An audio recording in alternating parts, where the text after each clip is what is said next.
Good morning. কেমন আছো প্রত্যেকে? আশা করি প্রত্যেকেই খুব খুব খুব ভালো আছো। তো প্রতিদিনের মতো আজকে আবারও একবার দ্য হিন্দু অ্যানালিসিস, অর্থাৎ আজ 21শে আগস্ট 2020, আজকের দ্য হিন্দু অ্যানালিসিস তোমাদের সামনে তুলে ধরবো, এবং সেটাও সম্পূর্ণ বাংলায়। তোমরা জানো দ্য হিন্দু অ্যানালিসিস কম্পিটিটিভ এক্সামগুলোর ক্ষেত্রে, পিএসসি ইউপিএসসির এক্সামগুলোর ক্ষেত্রে কতটা গুরুত্বপূর্ণ।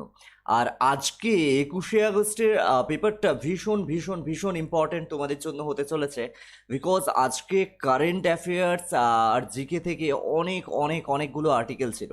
আমরা প্রত্যেকটা আর্টিকেল অ্যানালিসিস করব না, কেবলমাত্র যেগুলো তোমাদের জন্য ইম্পর্ট্যান্ট সেই আর্টিকেলগুলোই তোমাদের সামনে উপস্থাপন করব। তো চলো শুরু করা যাক।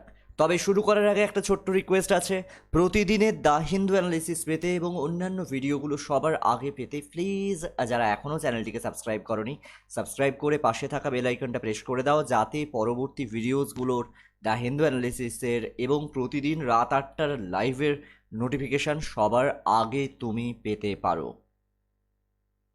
আর ভিডিওটা যদি ভালো লাগে অবশ্যই একটা লাইক করে দিও, আর তোমার কমেন্ট আমাকে নতুন নতুন ভিডিও করতে আরও বেশি উৎসাহিত করবে। তো চলো শুরু করা যাক আজকের দ্য হিন্দু অ্যানালিসিস। আজকে প্রথম যে নিউজটা হচ্ছে সেটা হচ্ছে east Kolkata wetlands. East Kolkata wetlands অর্থাৎ পূর্ব কলকাতা জলাভূমিকে নিয়ে একটি নিউজ হয়েছে। তোমরা প্রত্যেকে জানো এটা কলকাতার জন্য, নট অনলি কলকাতা, এটা পশ্চিমবঙ্গের জন্য কতটা গুরুত্বপূর্ণ। আমি জাস্ট মার্ক করে দিয়েছি, ইস্ট কলকাতা ওয়েটল্যান্ডস বা পূর্ব কলকাতা জলাভূমি is the biggest ecological asset of the city and a Ramsar site. এই জায়গাটা আমি একটু মার্ক করে দিচ্ছি তোমাদের জন্য। ওকে, ইস্ট কলকাতা ওয়েটল্যান্ড কি? একটা রামসার সাইট। প্রত্যেকেই তোমরা জানো ইস্ট কলকাতা ওয়েটল্যান্ড হচ্ছে একটা Ramsar site. It is the biggest ecological asset of the city, অর্থাৎ কলকাতার সবথেকে বড় ইকোলজিক্যাল সম্পদ, জীববৈচিত্র্য সবথেকে বেশি এখানেই দেখা যায়। Next, the east Kolkata wetlands are fascinating natural research to which tremendous value has been added by traditional knowledge. The wetlands have been historically created by natural shift of the Vidyadhari, a tributary of Ganga.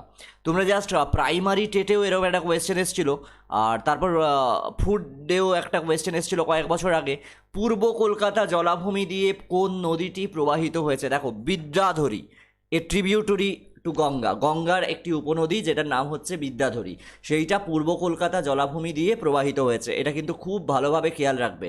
The wetlands have been historically created by a natural shift of the Bidyadhari.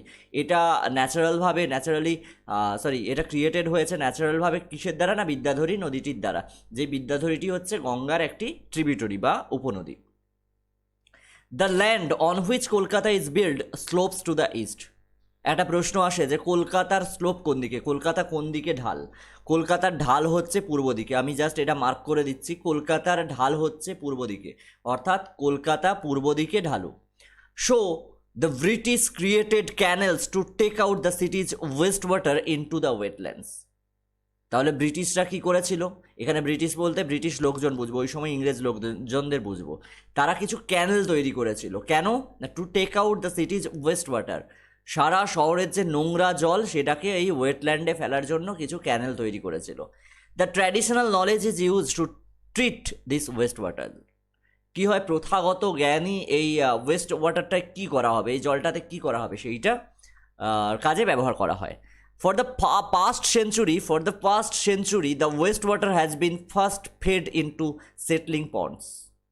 দেখো, এক শতকের বেশি সময় ধরে কি করা হয়, আগের শতকে পুরো সময় এখন কি করা হয়, এই ওয়েস্ট ওয়াটারটাকে সেটলিং পন্ডসের মধ্যে ফেলা হয়, কিছু পুকুরের মধ্যে ফেলা হয়। There are biodegeneration of organic components takes place. the biodegeneration of organic components. Biodegeneration of organic components মানে তোমরা জানো একটা যে কোনো অর্গ্যানিক বা জৈব বস্তুর যে ক্ষয়ের প্রক্রিয়া, আস্তে আস্তে আস্তে আস্তে করে প্রকৃতিতে সেটা মিলিত হয় বা বিলীন হয়ে যায়, সেই প্রক্রিয়াটাকে বলা হয় বায়োডিজেনারেশন। এই প্রক্রিয়াটা নিয়ে অবশ্যই বায়োলজিতে আমি ম্যাডামকে বলবো বা এনভায়রনমেন্টাল স্টাডিজে একবার আলোচনা করা হবে, বায়োডিজেনারেশন প্রসেসটা কীরকম হয় বা বায়োডিজেনারেশন অফ অর্গ্যানিক কম্পোনেন্টস প্রসেসটা কীরকম হয়, এইটা নিয়ে অবশ্যই আলোচনা করা হবে। The nutrient rich sewage is transferred into a fish pond.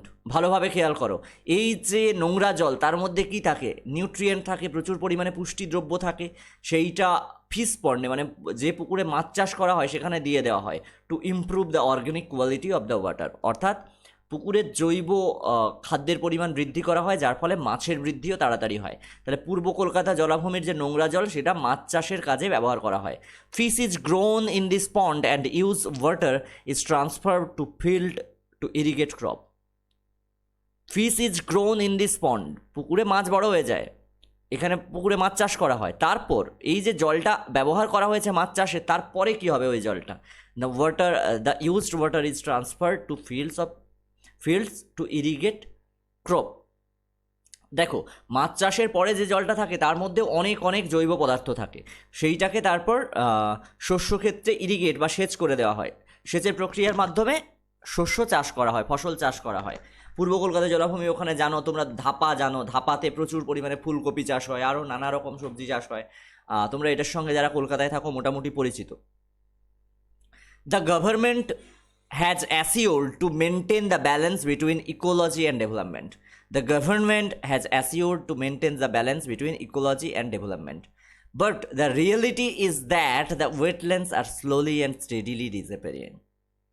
But the reality is that the wetlands are slowly and steadily disappearing. এইটা নিয়ে বেশ কিছুদিন ধরে নিউজ চলছে, আমি জাস্ট পুরোটা মার্ক করে দিলাম। রিয়েলিটি হচ্ছে এই ওয়েটল্যান্ডসটা ভরিয়ে এখন প্রমোটাররা ফ্ল্যাট তৈরি করে ফেলছে, জবরদস্তি দখল হয়ে যাচ্ছে, নতুন নতুন বাড়ি তৈরি হয়ে যাচ্ছে, কেউ নেতাগিরি দেখাচ্ছে। জাস্ট বুঝতে পারছো, একটা মারাত্মক পরিস্থিতি।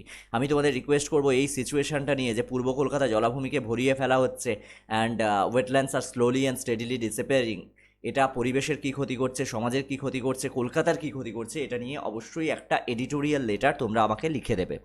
Recently Kolkata urban local bodies, এই আরবান লোকাল বডিজ ইউএলবি, এরা কি কি কাজ করে সেটা নিয়ে আমি একটা ভিডিও করব অবশ্যই।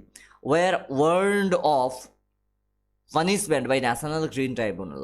ন্যাশনাল গ্রিন ট্রাইব্যুনাল কী করে, এরা পরিবেশ রক্ষার একটি কমিটি। এরা কি করেছিল, এই কলকাতা আরবান লোকাল বডিজকে পানিশমেন্ট দিয়েছে। কেন? For failing to comply it's order over wastage disposal at east Kolkata wetlands. পূর্ব কলকাতা জলাভূমির যে নোংরা ওয়েস্ট ডিসপোজাল মানে আবর্জনার ডিসপোজালের যে ব্যবস্থা, সেটাকে ঠিকমতো কমপ্লাই করতে পারেনি বলে ন্যাশনাল গ্রিন ট্রাইব্যুনাল এদেরকে পানিশমেন্ট দিয়েছিল। They were accused of illegally dumped waste and contaminating water bodies in the area. তারা কি অভিযুক্ত হয়েছিল, কি সে অ্যাকিউজড মানে অভিযুক্ত হওয়া। এরা দেখো, অ্যাকিউজড বলে একটা শব্দ আছে, অ্যাকিউজ মানে অভিযুক্ত হওয়া, অ্যাকিউজড মানে হচ্ছে পাস্ট টেন্স অফ অ্যাকিউজ, মানে অভিযুক্ত হয়েছিল। অফ ইললিগালি ডাম্পিং ওয়েস্ট মানে প্রচুর নোংরা স্তূপ জড়ো করেছিল। অ্যান্ড কন্টামিনেট কথাটা মেডিকেল সায়েন্সে প্রচুর ব্যবহার করা হয়। কন্টামিনেট মানে ছোঁয়াচে, এর মানে হচ্ছে ওই এরিয়ার সবগুলোকে দূষিত করে দিয়েছিল, সব ওয়াটার বডিজগুলোকে দূষণ করছিল আস্তে আস্তে। তো এখানে দেখো, পূর্ব কলকাতা জলাভূমির বড় বৈশিষ্ট্য কী পেলাম, এটা হচ্ছে একটা রামসার সাইট। তো রামসার সাইট নিয়ে সবার একটা ভুল ধারণা আছে। আমি একদিন জিজ্ঞেসও করেছিলাম, কয়েকজনকে মাঝে মাঝে জিজ্ঞেস করেছি যে রামসার সাইট কি, বলছে রামসার সাহেবের নাম অনুসারে রামসার সাইট নাম দেওয়া হয়েছে, এরকম একটা ভুল ধারণা সবাই বলে। তো চলো দেখে নেওয়া যাক রামসার সাইট কাকে বলা হয় এবং রামসার সাইট নামটাই কেন দেওয়া হয়েছে। রামসার সাইট, এই রামসার সাইট, আমি রামসার সাইটটা মার্ক করে দিচ্ছি, কি না, is a wetland or shallow water which is designed to be international importance under conservation of wetlands. অর্থাৎ এই যে ওয়েটল্যান্ড বা জলাজমি সংরক্ষণের জন্য যে ইন্টারন্যাশনাল ইম্পর্টেন্স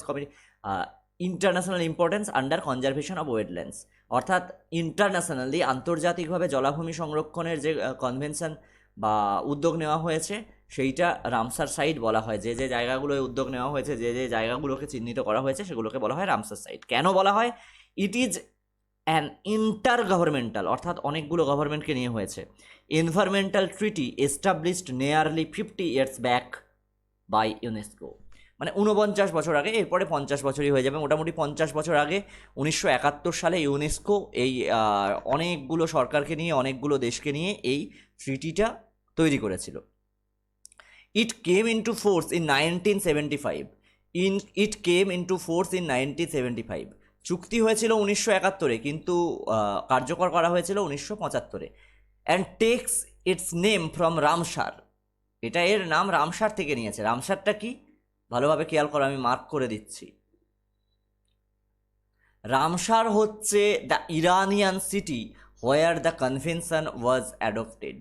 ভালোভাবে খেয়াল করো, Ramsar was the Iranian city where the convention was adopted. তাহলে রামসার কোনো লোকের নাম নয়, রামসার সাহেবের নাম অনুসারে হয়নি। রামসার হচ্ছে একটা ইরানের একটা শহরের নাম, সেটা অনুযায়ী হয়েছে রামসার সিটি। এরপর আমরা যেটা পড়বো সেটা হচ্ছে সারাভাই ক্রেটার। সারাভাই ক্রেটার এটা কি? রিসেন্টলি ইসরোর পুরো নাম তোমরা জানো, Indian space research organisation. Indian space research organisation বা ISRO named a crater as Sarabhai crater on completion of 1 year catenary celebration.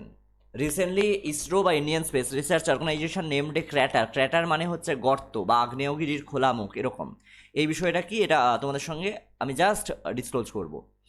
A crater is a bowl shaped depression produced by impact of a meteorite, volcanic activity or an explosion.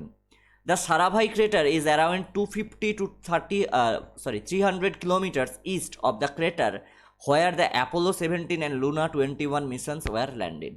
Sarabhai ক্রেটারটা কোথায় আছে? 250 থেকে 300 kilometre পূর্ব দিকে আছে, যেখানে Apollo 17 কিংবা Luna 21 missions land করেছিল। তাহলে বিষয়টা কি, এই বিষয়টা কোথায় আছে? এইটা হচ্ছে চাঁদের একটা গর্তের নাম দেওয়া হয়েছে Sarabhai crater. Okay, it is 8 kilometres in diameter. এটা ডায়ামিটার বা ব্যাস হচ্ছে 8 kilometre. And located in the Mare Serenitatis. Mare Serenitatis কি, এটা আবার একটা প্রশ্ন আসে, এটাও আমি তোমাদের সঙ্গে ডিসকাস করবো, এটার বাংলা মানে করতে যেও না। In the Northern east quadrant of the moon. চাঁদের যে অনেকগুলো কোয়াড্রেন্ট আছে, সেই কোয়াড্রেন্টের মধ্যে নর্দার্ন ইস্ট কোয়াড্রেন্টে আছে মেয়ার স্ট্র্যাটিনিজ, সেইখানে অবস্থিত এই Sarabhai crater. The crater has a depth around 1.7 kilometre taken from the raised rim. অর্থাৎ ওপরের যে রেজড রিম থেকে 1.7 কিলোমিটার ডেপথ, 1.7 কিলোমিটার গভীর। চন্দ্রযান 2 আর চন্দ্রায়ন 2 অনেকে বলে, অরবিটার্স টেরিয়ান mapping camera 2 TMC-2 instrument has captured a photograph of Saravai crater on the moon. চাঁদের ওপরে সারাভাই ক্রেটারের ছবি কে তুলেছে? TMC-2 বা যেটার পুরো নাম হচ্ছে terrain mapping camera 2। Okay, terrain mapping camera 2। Okay, the crater's outer region is dominated by numerous smaller crater of various sizes and distributed over the flat Mayer plains. এটা তোমাদের জানার খুব একটা দরকার নেই। It has defining features like raised rim, gradient intervals and small hammocky floor. ওকে, এগুলো আর তোমাদের খুব একটা জানার দরকার নেই। এবার আমি বললাম যে মেয়ার স্যারেন্টাইটিস সম্পর্কে বলবো, মেয়ার স্যারেন্টেটিস সম্পর্কে তোমাদের একটু বলবো। It is one of the lunar mare regions of the moon which were formed between 3.9 and 3.8 thousand million years ago with vast lava plains creating a flat surface. It was during this period when the moon was heavily bombarded by asteroids and major impact basins on the moon were formed. The Saravai crater is an excellent example to study impact process on the Mayer Serengeti's. It will help space scientists to understand further process on the lunar region filled with lava. এগুলো তোমাদের ভীষণ important বলছি না, just জেনে রাখবে। শুধু এটা জানবে লুনা, এইটা তোমাদের আসতে পারে মেয়ার সেরেন্টেটিস, এটা কোথায় আছে, ঠিক আছে?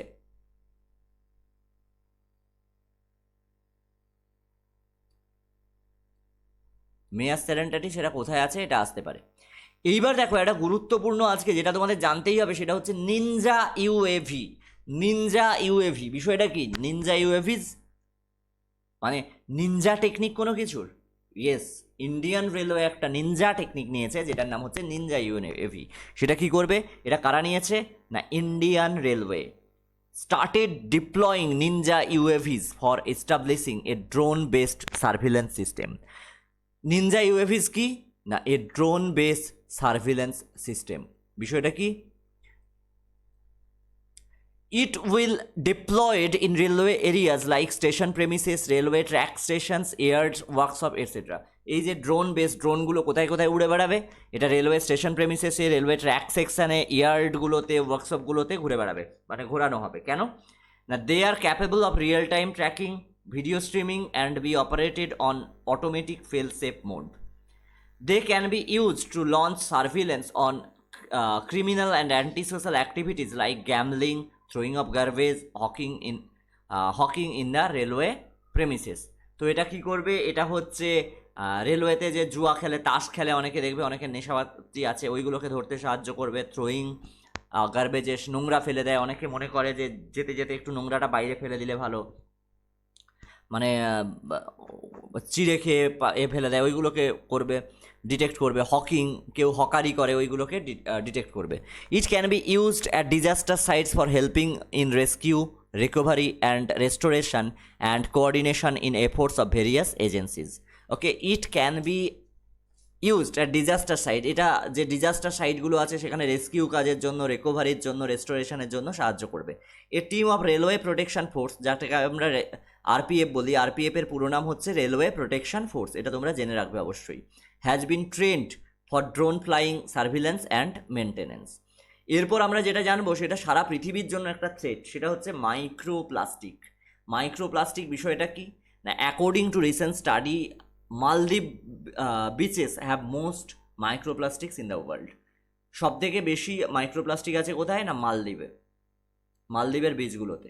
বিষয়টা আসলে কি না these are small pieces of plastic. Microplastic হচ্ছে খুব ছোট ছোট প্লাস্টিকের টুকরো, less than 5 millimetre in length, that occur in the environment as consequence of the plastic pollution.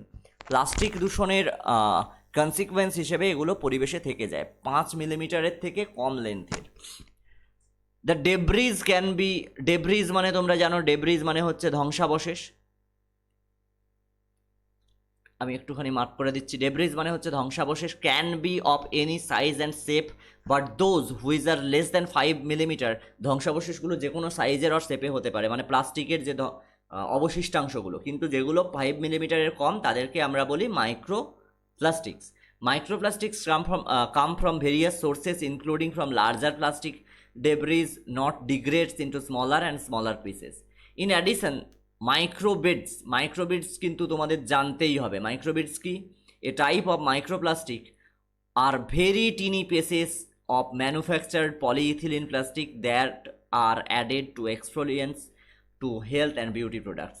এগুলো হেলথ এবং বিউটি প্রোডাক্টে এক্সফ্লোরিয়েন্স হিসেবে, মানে তোমরা অনেক সময় বলো না স্ক্র্যাবার ইউজ করছি, স্ক্র্যাব, ওই স্ক্র্যাবের মধ্যে টধ্যে দেওয়া থাকে এই মাইক্রোবিডসগুলো। আর তোমরা মনে করো কি না কি ভালো জিনিস ইউজ করছি, এগুলো কিন্তু স্ক্রিন ক্যান্সার তৈরি করতে সাহায্য করে। তোমরা জাস্ট একটা চাল খেলে বা খাবার খেলে তার মধ্যে একটা প্লাস্টিকের টুকরো গেল, যেতে যেতে সেটা কি হলো এসোফেগাসের কোনো কোণে আটকে রয়ে গেল, এইবার সেখানে সিস্ট তৈরি হলো এবং সেখান থেকে ক্যান্সার পর্যন্ত হতে পারে এবং হচ্ছেও।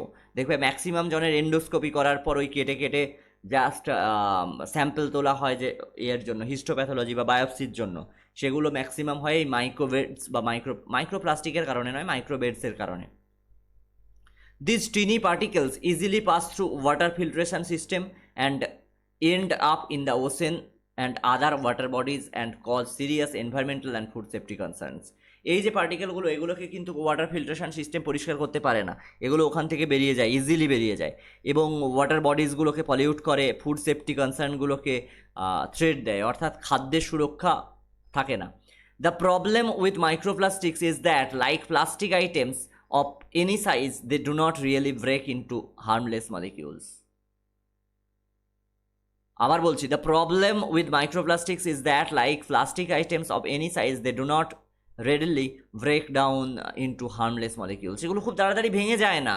Plastics can take hundreds or thousand years to decompose and in the meantime wreak havoc on the environment. কি হচ্ছে, প্লাস্টিক হাজার অথবা মানে 100 বছর 1000 বছর এরম নিয়ে নেয় ডিকম্পোজ হতে, এবং এর মাঝখানে পরিবেশের ব্যাপক ক্ষতি করে দেয়। এই হ্যাভক কথাটা খুব খারাপ অর্থে ব্যবহার হয়, এটা কিন্তু মাথায় রাখবে।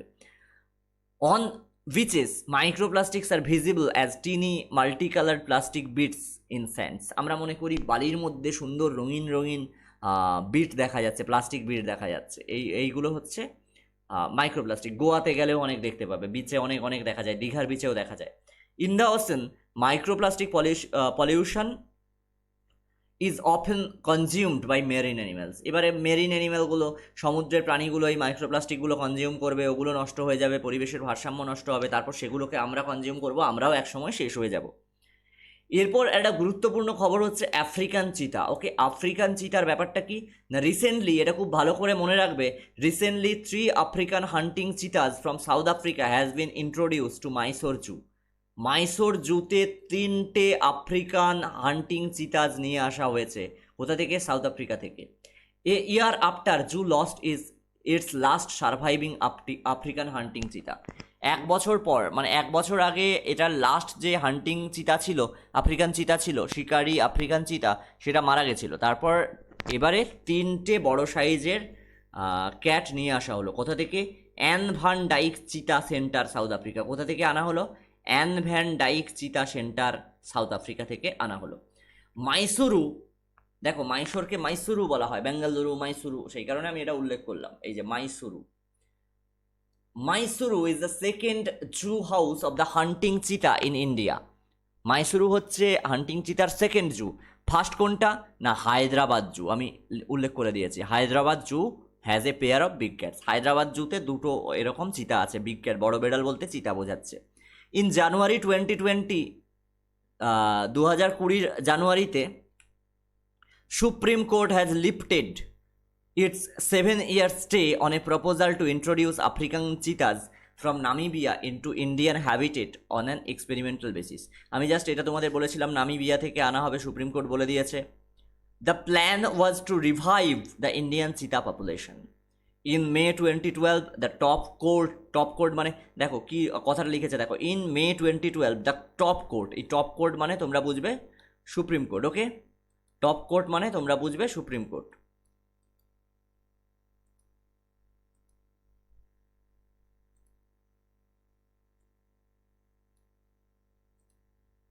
Okay, had stalled a plan to initiate the foreign cheetahs into, এবারে একটা জিনিস গুরুত্বপূর্ণ নিউজ আছে, সেটা হচ্ছে পালপার কুনো স্যাংচুয়ারি। পালপার কুনো স্যাংচুয়ারি, এটা পরীক্ষায় আসে। কোথায় আছে?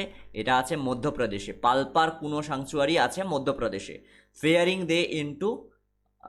ফেয়ারিং they may come into conflict with a parallel and much delayed project to reintroduce lions into same sanctuary.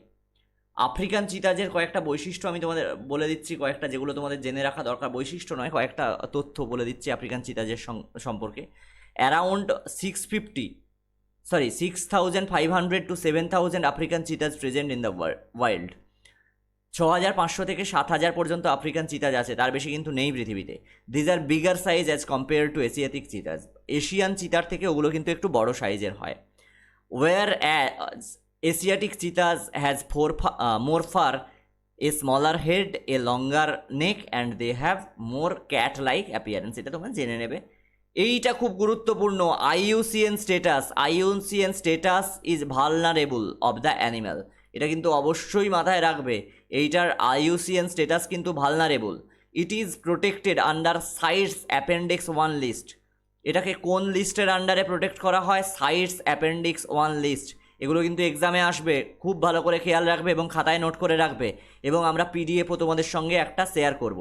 This list comprises of migratory species that have been assessed as being danger extinction throughout all significant portion of their range. এই CITES appendix 1 কি করে না, this list comprises of migratory species that have been assessed as being in danger of extinction throughout all the significant portion of their range. এবার আমরা যেটা পড়বো ডিকিউএল index 2020। ডিকিউএল মানে হচ্ছে ডিজিটাল কোয়ালিটি লাইফ ইন্ডেক্স 2020। দেখো DQL index has been released by Surfshark. কারা করেছে? এটা করেছে Surfshark an online privacy solution provider. It is a global research. আমি এ লিখতে ভুলে গেছি, এ না লিখলে হয় না। It is a global research on the quality of digital well-being in 85 countries.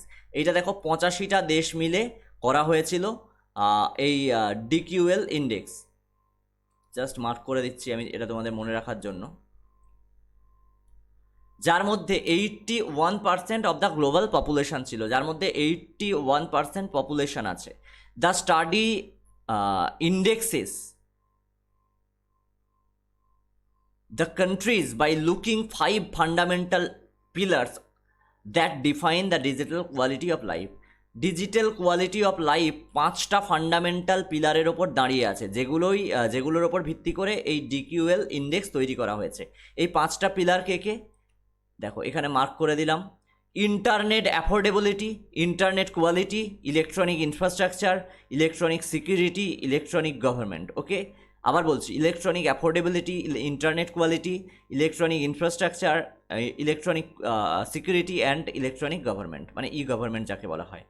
Under planning these pillars are 12 indicators that are interacted and work together to provide a measure of the overall digital quality of life.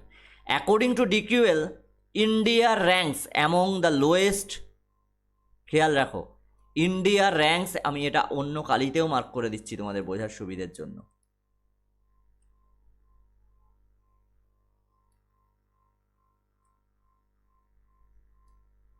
India ranks among the lowest in the world in terms of internet quality.